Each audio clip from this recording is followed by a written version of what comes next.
তোদেরকে আমি বানাইছিলাম আমার ইবাদতের জন্য। আমি তোর বিচার চাইয়া চাইয়া দেখি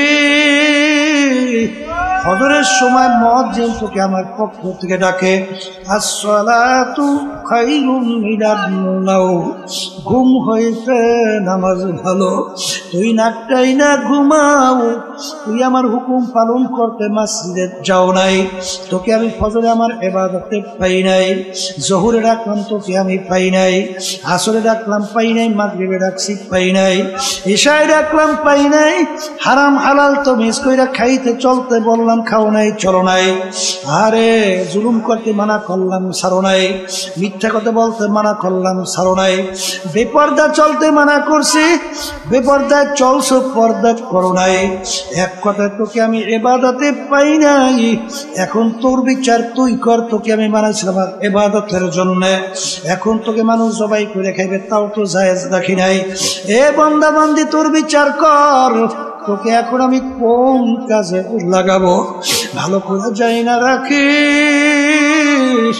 আমার একটা কাজ আছে, আমার একটা চুলা আছে, ওই চুলার নাম হলো জাহান্নাম। ওয়াকুদুহান নাসু ওয়াল হিজারা উইদ্দাত লিল কাফিরিন। এ কবরের যাত্রীরা আমি বলি না, আল্লাহ বলছে। জোরে বলো কে বলছে, জোরে বলো কে বলছে। আমার মালিক বলেন, শুইনারা তোর মতোই নাফরমানের আমার জাহান্নামের আগুন জ্বালাইতে হাজালি লাগবে। আল্লাহ আপনি আমাকে আমাদের সবাইকে মাফ করে। কোনদিন তোমার আমার শক্তি আছে নিজের শক্তি বলে আল্লাহ পর্যন্ত পৌঁছা? আর একটু আসতে আছে, কিন্তু হাদিসে কুদসির ভিতরে আসছে, মান আতানি ইয়ামশি আতাইতুহু হারওয়ালা। বান্দা বান্দা যখন আমাকে পাওয়ার জন্য হাইটা হাইটা রওনা করে, আমার কুদরত আল্লাহু আকবার, আমি দৌড় দিয়া যাইয়া ওকে আমি আমার কুদরতি কোলের ভিতরে টাইনা জায়গা দিয়া দে। এই বান্দা বান্দি এক পা, আমি 3.5 এক বাউস 3.5 পাও দিকে বেশি হয়ে যায়। যদি চাইলে কোলে লড়বে ঠিক। তাহলে তোমার আমার কি দরকার? তোমার আমার দরকার নিয়াতে খুলুস কইরা একটু চেষ্টা যখন পুরাপুরি করা শুরু করব, আমার মালিক তো তাকাইয়া আছে, বান্দা বান্দি চেষ্টা করতেছে আমার হুকুম পালন করার জন্য, কিন্তু শয়তান এবং নফসের ধোঁকায় বাজান আপনারা জানেন কারিমা বিবাকশা এবার হালেমা ক্যাশটা মাসিরে কামান দে হওয়া। মালিক একটু দয়া মায়া করে আমার দিকে তাকাও। আমি তো নফসে আম্মারের রশির ভিতরে শিকালের ভিতরে আবদ্ধ, যত চেষ্টা করি সরতে পারি না। তুমি একটু দয়া মায়া কইরা তোমার রহমতের নজরে তাকাইয়া তোমার রহমতের কোলের ভিতরে কাইয়া একটু জায়গা দেয়। এই বন্দাবান্দি যখন করুন সে মালিককে ডাক দেবে, আমার মালিক ডাকে সারা দেবে না? আর কাছে তো দেবে না, দেবে না, দেবে না। আমার মালিক কিন্তু বড় দয়ার মাওলা, আমার মাওলা বড় মায়ার মাওলা। এ দুনিয়াদার পাগল, কার প্রেমে পড়ছো, কার মোহাব্বতে পইরা আমার মাওলাকে ভুলছো? এক মূর্তি পূজক প্রায় 30 বছর পর্যন্ত সনাম মানে ভূতের সামনে যাইয়া সনাম সনাম কইয়া ডাকে, কিন্তু মূর্তি 30 বছরে একবারও তার ডাকে সাড়া দেয় নাই। একবার তার মুখ থেকে ভুরে শব্দ বের হইল সমাদ। আমার মালিকের একটা সিফাতি নাম যখন তার মুখ থেকে বের হইল, সঙ্গে সঙ্গে আমার মালিক উত্তর দেয়, এ বান্দা তুমি আমাকে বলাও কা। বান্দা সেজদায় পড়ে কান্দে, মালিক 30 বছর পর্যন্ত সনামকে ডাকলাম, একবারও তো সনাম আমার ডাকে সাড়া দেয় নাই। তোমার নাম আমি ইচ্ছে করেও ডাক দেই নাই, ভুলে আমার জবান থেকে বের হইছে, তুমি তো আমাকে ভুলো নাই, আমি তোমাকে ভুলছি। তুমি সঙ্গে সঙ্গে আমার ডাকে সাড়া দিলা। আমার চেয়ে মুখ আর আমার দ্বিতীয় থাকতে পারে না। এই আল্লাহর বান্দারা পর্দা না বান্দা মানে সেই কাজ করি, বাপ মার সঙ্গে একবার দুইবার তিনবার কঠিন কঠিন যদি অন্যায় করে, বাপ মার সন্তানে ঘরে জায়গা দেয়, লাঠি মেরে ঘর থেকে বের করে দেয় না? এই অনেক সময় টেলবিটি করিয়ে দেয় না? আবার বদদোয়া করতে থাকে না? এটা কয় না আসতে করে করে লাঠি মেরে ঘর থেকে বের করে। কিন্তু এ নেমো খারামারে দলেরা আমার মাওলার দেওয়া জবান দিয়া কথা বলি, আমার মাওলার দেওয়া নেমাত চক্ষু দিয়া দেখি, আমার মাওলার দেওয়া নেমাত হাত পা দিয়া কাজ করি, আমার মাওলার দেওয়া নেমাত ব্রেন দিয়া পড়াশোনা করি, ব্রেন দিয়া কালচার কইরা ব্যবসা বাণিজ্য কইরা বিভিন্ন সম্পদ উপার্জন করি, বিভিন্ন কার্যক্রম পরিচালনা করি। এই ব্রেন নেমাত কে দান করলো? সবাই মুখ খুলে কইছো আল্লাহ, সবাই মুখ খুলে বলো আল্লাহ। নেমাত কে দান করছে? হ্যাঁ, আল্লাহু আকবার, আল্লাহু আকবার। এই আল্লাহর বান্দারা, কবরের যাত্রীরা, বাজান একদিনও কি চিন্তা করছো? অনেক সময় অনেক অন্ধ মানুষ তোমার আমার সামনে এসে হাত পাতে পাত, হ্যাঁ, অনেক সময় আফসোস করে বলে হুজুর মালিক আমাকে দুইটা চক্ষু দেয় নাই, আমি তামাম দুনিয়া দেখি অন্ধকার, আপনাকে মালিক দুইটা চক্ষু দান করছে, তামাম দুনিয়া কত সুন্দর ভাবে দেখেন। হুজুর পয়সা দেবেন, চাউল কিনবো, ভাত পাক কইরা খাবো। বাজার এই কথা শুনলে চোখে পানি রাখা যায় না। এক নেমুখারামের দলেরা আমার মালিক ইচ্ছা করলে তোমাকে আমাকে অন্ধ কইরা দুনিয়ায় বানাইতে পাঠাইতে পারতো কি পারতো না? কি আসতে কয় না পারতো না? তখন দুনিয়া তোর মূল্য ছিল কি? নেতা সেনছে না, নেতা দল সেনছেন, সম্পদ সেনছেন, সম্মান সেনছেন, আল্লাহরে সেন নাই। কথা ঠিক না? ঠিক।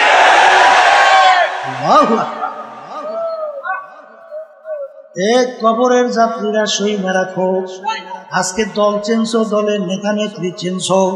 আমি কোরআনুল কারীমের ভিতরে মালিক কি বলছেন শুনে রেখা যায়, মানবেন কিনা জানি না। আমার মালিক বলতেছেন কোরআনুল কারীমের মধ্যে, ইয়াউমা নাদউ কুল্লা উনাসিন বিইমামিহিম, কিয়ামতের ময়দানে আমার মালিক প্রত্যেকটা মানুষকে তার দলের নেতা নেত্রীর সঙ্গে ডাকবে। এখানে কি প্রত্যেকটা মানুষ না দুই একজন? কতটুকু খুলে পড়, হ্যাঁ, এখানে প্রত্যেকটা মানুষকে রব্বুল আলামিন তার দলের নেতা নেত্রীর সঙ্গে ডাকবে। আমি বলছি না আল্লাহ।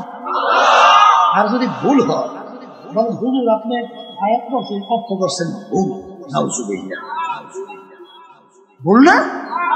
তা যদি ভুল না হয় তা আল্লাহর কথা। আচ্ছা, তাহলে প্রত্যেকটা লোককে তার দলের নেতা নেত্রীর সঙ্গে ডাকবে। ডাইকে রব্বুল আলামিন বলবেন তোর দলের নেতা নেত্রী যেদিকে যায় ওদের পিছনে পিছনে সেদিকে যা।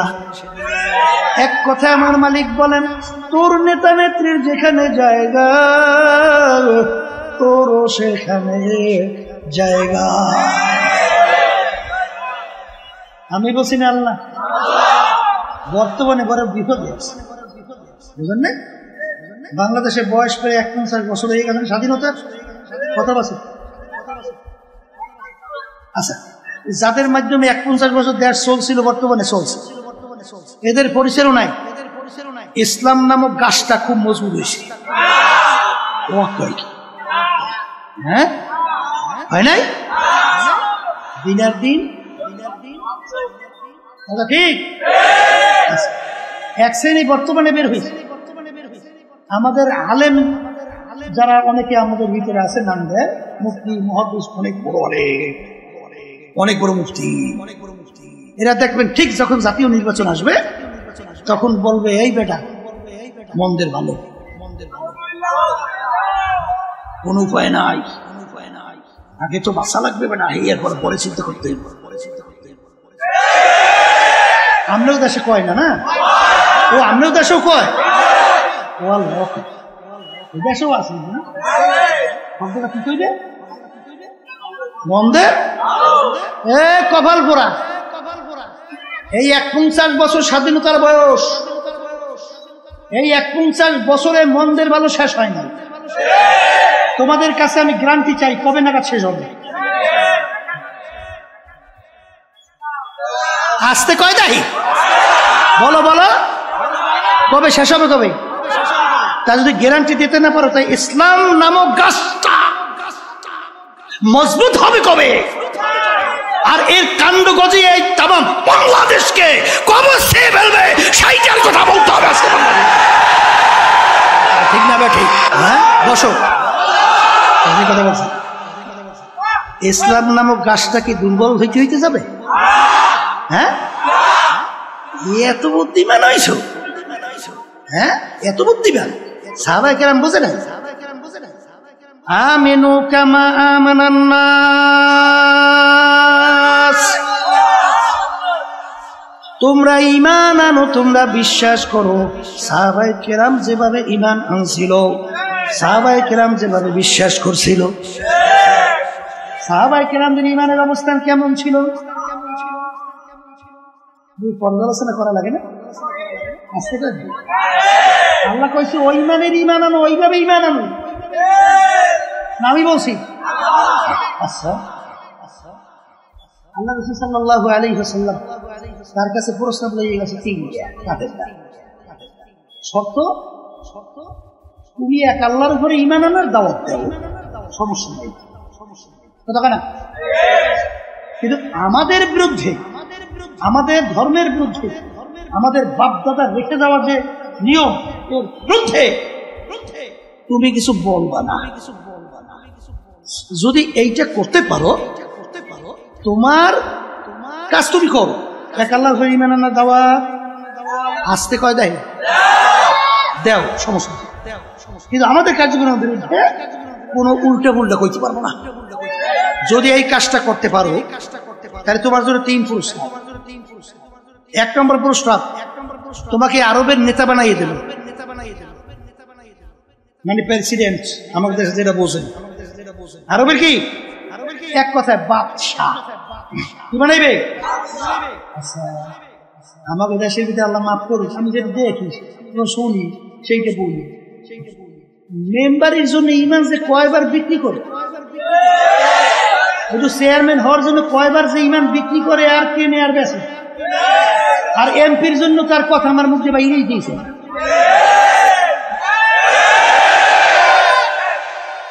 এই আল্লাহর বান্দারা, বর্তমানে শুনছি জাতীয় নির্বাচনের সময় বলে 1000 টাকা দিলেই বলে আবার ঈমান বিক্রি করে বিভিন্ন কাজে কি করে, ঠিক না? এ কপাল পোড়া। তোর দাম একটা ইলিশ মাছের দামও হয় না?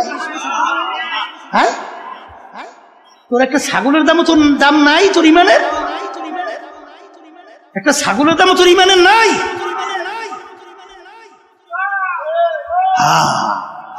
আমিনু কামা আমানান নাস, ঈমান আনো সাহাবায়ে কেরাম যেভাবে ঈমান আনছিল। 1 নম্বর বাদশা বানাই দিল। 2 আরবের ভিতরে সবচেয়ে বড় ধনী বানাই দেবো। বুঝেন নাই? এই টাকা পয়সার জন্য, সম্পদের জন্য কতবার ইমাম বেঁচে আর কেনে আর তামসা করে না। 3 নম্বর প্রস্তাব, আরবিদের সবচেয়ে সুন্দরী মেয়েটা তোমার জন্য বিবাহের ব্যবস্থা করবে। এই জন্য তো সব পাবে, আসতে পারে। যতদিন সব পাল্লাপাল্লি, মারামারি, কাটাকাটি, এই খুব খারাপি, গুম, সবাই এগুলো অন্য কিছু 3 জন্য। হ্যাঁ, আল্লাহ রাসূল সাল্লাল্লাহু আলাইহি ওয়াসাল্লাম ওদের এই প্রস্তাব মানছে না? হ্যাঁ, আল্লাহ রাসূল সাল্লাল্লাহু আলাইহি ওয়াসাল্লাম বলেন, হে কাফেরেরা, আরবের রাজা বানাবি আর গরিব বানাবি, সুন্দরী মেয়ে বিবাহের ব্যবস্থা করবে। শোন, যদি আকাশের দিকে চাঁদ দেখো না, চাঁদ ওইটা যদি আমার এক হাতে আর এক হাতে সূর্য নামাইয়া দেয়, অসম্ভব। তারপর আমি এক আল্লাহর উপরে ঈমান আনার দাওয়াত এবং তোদের অন্যায়ের বিরুদ্ধে আমি বলতেই থাকবো। আর বর্তমানে একদল বেরিয়েছে, আল্লাহ মাফ করুক, আমরা অনেকে হুজুর দাবি করি না, ফাসেকদের এমন ভাবে প্রশংসা শুরু করে মনে হয় যেন আল্লাহর ওলি এখন মাত্র আসমান থেকে নাযিল হয়েছে। হাদিসের ভিতরে আসছে, আল্লাহ রাসূল সাল্লাল্লাহু আলাইহি ওয়াসাল্লাম বলেন, যখন ফাসেকদের প্রশংসা করা হয় রব্বুল আলামিনের আরশ থরথর করে কাঁপতে থাকে।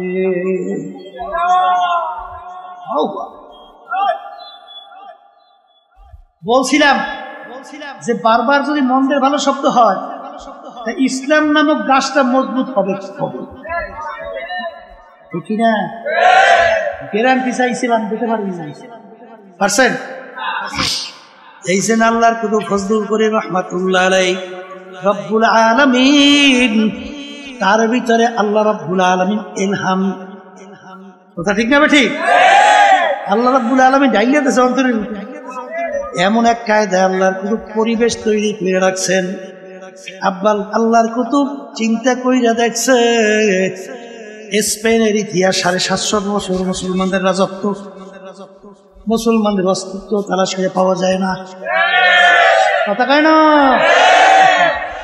হে আল্লাহর বান্দারা, পর্দা আলেম মা বোনেরা, না আমেরিকা না লন্ডন সে হুলফত, আমি মস্তে মদিনা করু খুদায়া।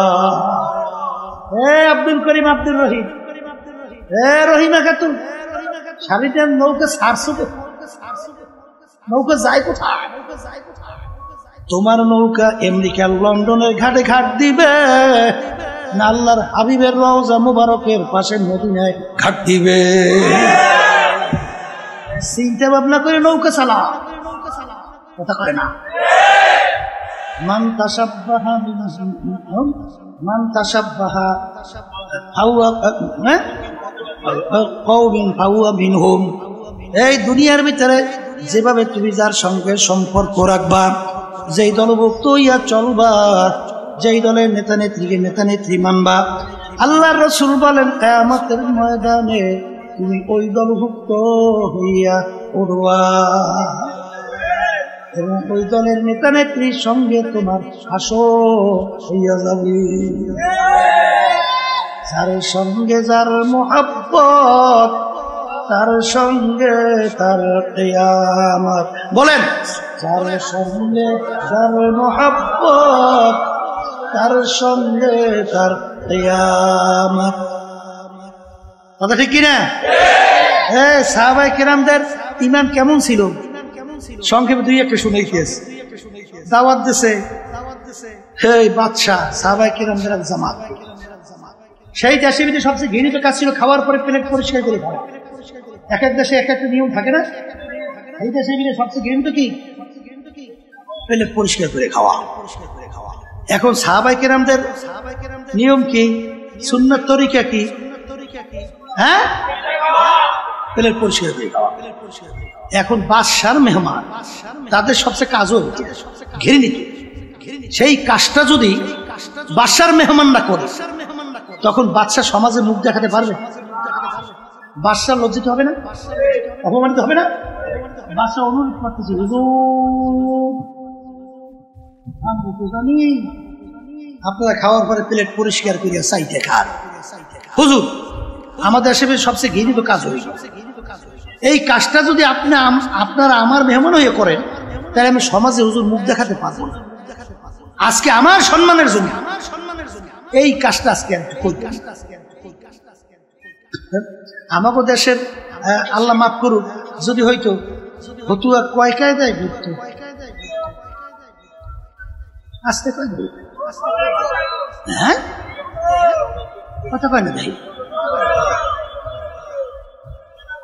খালি করছে না।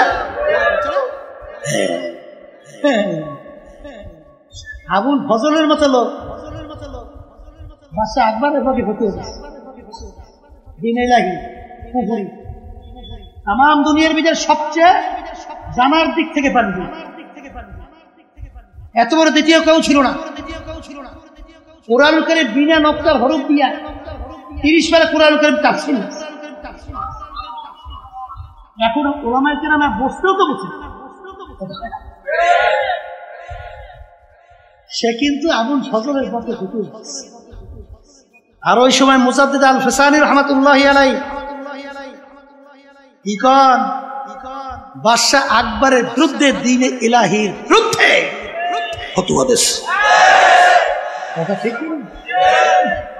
যেই কথা বলতে চাইছিলাম আল্লাহ রাসূল সাল্লাল্লাহু আলাইহি ওয়াসাল্লাম বলেন হুব্বুদ দুনিয়া ওয়া সুকুল্লি খতিয়াতি, সমস্ত গুনার মূল হলো এই দুনিয়ার মহব্বত, সম্মানের মহব্বত। কথা ঠিক না বেঠিক?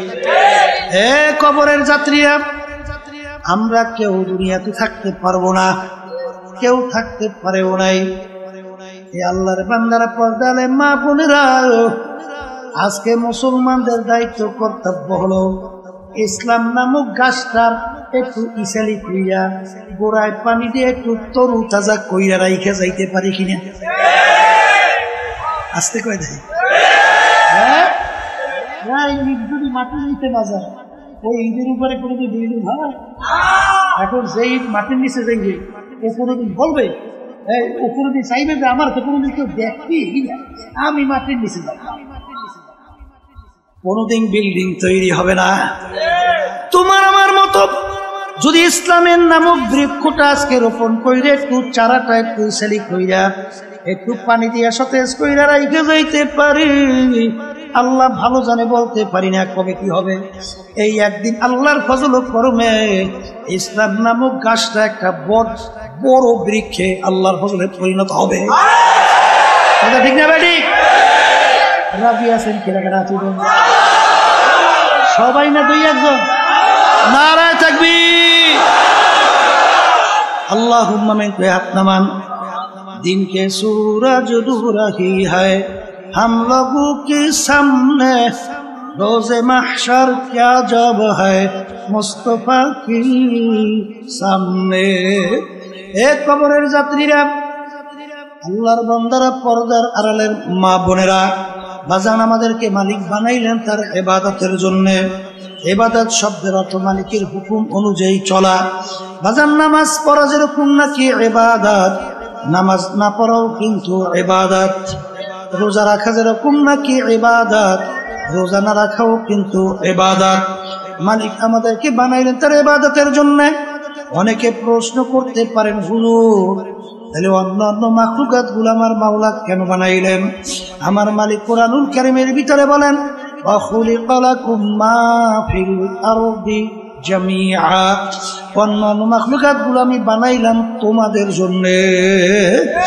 এ আল্লাহর বান্দারা, কবরের যাত্রীরা, আমরা যে সূর্য দেখতেছি, সূর্য আমাদের মানুষের দরকার আছে না নাই? একটা মানুষ দুনিয়ায় না থাকলে সূর্যের কিন্তু কিছু আসে যায় না। বাজান গাভী গরু আমাদের দরকার আছে না নাই? একটা মানুষ দুনিয়া না থাকলে গাভী গরুর কিন্তু কিছু আসা যায় না।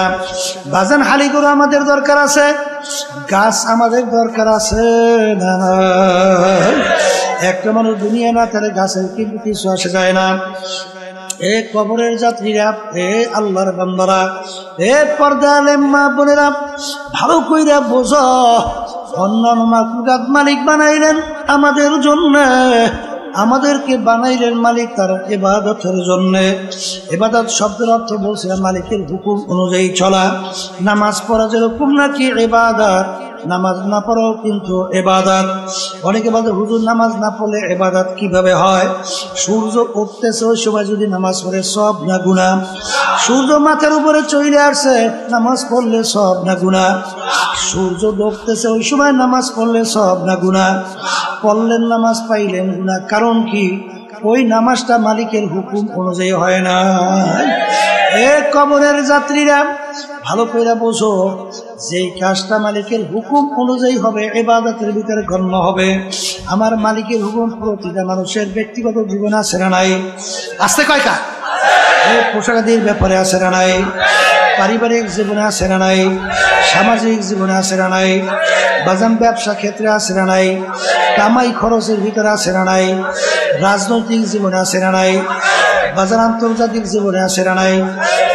কবরের যাত্রীরা ছাত্র 10 সাবজেক্টে পরীক্ষা দেয়, 9 সাবজেক্টে যদি গড়ে 900 নম্বর পায়, প্রত্যেক সাবজেক্টে 100 করে নাম্বার। বাজারে এক সাবজেক্টে যদি ফেল করে ছাত্র ফেল না পাস, আর 10 সাবজেক্টে গড়ে যদি 33 করে নম্বর পায় ছাত্র কিন্তু পাস। কথা ঠিক কিনা? কবরের যাত্রীরা দিন কিন্তু পরিপূর্ণ। আমার মালিক বলছেন দিনের ভিতরে পুরা ঢুইকা তারপর আমার কাছে হাজিরা দাও। কিছু মানবেন কিছু মানবেন না, ছাত্র কিন্তু পাস করতে পারবে না। এই জন্য আমার ভাইদেরকে বলবো, পর্দারে মা বোনদেরকে বলবো, গাবি বানাইলেন মালিক আমাদের জন্য। আমার মালিক তোমার আমার দিকে তাকাইয়া তাকাইয়া বলেন, আব্দুল কারিম ও রহিমা খাতুন, আমি তোর বিচার চাইয়া চাইয়া দেখি। তুই গাবি গরু পালো, বাচ্চা হবে, বংশ বিস্তার লাভ করবে, গরু দুধ হবে, তুই দুধ খাবি, তৃপ্তি লাভ করবি। আমি তোর বিচার চাইয়া দেখি, তুই গাবি গরুটা এখন বাচ্চাও দেয় না, দুধও দেয় না। তুই কি করলি? গাবি গরুটাকে তুই ফালাইয়া দাও নাই, ছুরি ধার করলি, গাবি গরুটাকে শোয়াইলি, জবাই করে চামড়া খুইলা গোস্ত পাক করে নিজে আত্মীয় স্বজন নিয়ে খাইলি। খা বন্ধান, আমি তোর জন্যই বানাইলাম। আম গাছ বানাইলাম আম খাওয়ার জন্য, আম লাগাইলে আম হয় না, আমি তোর বিচার চাইয়া দেখি। আম গাছ কাটলি, তক্তা তৈরি করলি, বাকি অংশ লাকড়ি তৈরি কইরা আগুন জ্বালিয়ে ভাত তরকারি পাক কইরা খাইলি। খা বন্ধা, আমি তোর জন্যই বানাইলাম। তোদেরকে আমি বানাইছিলাম আমার ইবাদতের জন্য, আমি তোর বিচার চাইয়া চাইয়া দেখি। ফজরের সময় মুয়াজ্জিন তোকে আমার পক্ষ থেকে ডাকে, আসসালাতু খায়রুম মিনান নাওম, ঘুম হইতে নামাজ ভালো। তুই নাকটাই না ঘুমাও, তুই আমার হুকুম পালন করতে মসজিদে যাও নাই। তোকে আমি ফজরে আমার ইবাদতে পাই নাই, জোহরে ডাকলাম তোকে আমি পাই নাই, আসরে ডাকলাম পাই নাই, মাগরিবে ডাকছি পাই নাই, ইশায় ডাকলাম পাই নাই। হারাম হালাল তো মিস কইরা খাইতে চলতে বললাম, খাও নাই, চলো নাই। আরে জুলুম করতে মানা করলাম, ছাড়ো নাই। মিথ্যা কথা বলতে মানা করলাম, ছাড়ো নাই। বেপর্দা চলতে মানা করছি, বেপর্দায় চলছো, পর্দা করো নাই। এক কথায় তোকে আমি ইবাদতে পাই নাই। এখন তোর বিচার তুই কর, তোকে আমি বানাইছিলাম ইবাদতের জন্য। এখন তোকে মানুষ জবাই করে খাইবে, তাও তো জায়েজ রাখি নাই। এ বান্দা বান্দি, তোর বিচার কর, তোকে এখন আমি কোন কাজে লাগাবো ভালো করে যাই না রাখিস। আমার একটা কাজ আছে, আমার একটা চুলা আছে, ওই চুলার নাম হলো জাহান্নাম। وقودها الناس والحجارة أعدت للكافرين। এই কবরের যাত্রীরা আমি বলি না, আল্লাহ বলছে। জোরে বলো কে বলছে? জোরে বলো কে বলছে? আমার মালিক বলেন, শুইনারা তোর মতোই নাফরমানের আমার জাহান্নামের আগুন জ্বালাইতে হাজালি লাগবে। আল্লাহ আপনি আমাকে আমাদের সবাইকে মাফ করে। কবরের যাত্রীরা আসলে তোমার আমার চিন্তাও নাই, চেষ্টাও নাই, চোখেও পানি নাই। বাজান ইতিহাস পড়িরা দেখো, আল্লাহু আল্লাহ। মুসা আলাইহিস সালাম রওনা করলেন আল্লাহর সঙ্গে দেখা করার জন্য। পথের পাশে থেকে একটা পাথর যার যার কাঁদতে আছে। মুসা আলাইহিস সালাম বলে, পাথর তুমি কেন কাঁদো? পাথর বলে, জামানার নবী মুসা কোথায় রওনা করছে? মালিকের সঙ্গে দেখা করার জন্য। পাথর ডাক দিয়ে বলে, হে জামানার নবী মুসা, আপনি একটু আমার কথা মালিকের কাছে বলিয়েন যে অমুক জায়গায় একটা পাথর, তোমার ভয়, তোমার জাহান্নামের ভয়, কানতে কানতে নহর জারি করছে, পাথর তোমার জাহান্নামের আগুন থেকে মাপ চায়। মুসা আলাইহিস সালাম বলে, মালিক, পাথর তোমার ভয়, জাহান্নামের ভয়, কান্দে জাহান্নাম থেকে মাপ চায়। রব্বুল আলামিন বলে, হে জামানার নবী মুসা, তুমি পাথরকে জানাইও ওকে আমি জাহান্নামের আগুনে জ্বালাবো না। বাজা মুসা আলাইহিস সালাম বলে, পাথর তোর কপাল ভালো, আমার মালিক তোর কান্না কবুল করছেন, তোকে মালিক জাহান্নামের আগুনে জ্বালাবে না। পাথরের কান্না বন্ধ হয়ে গেল।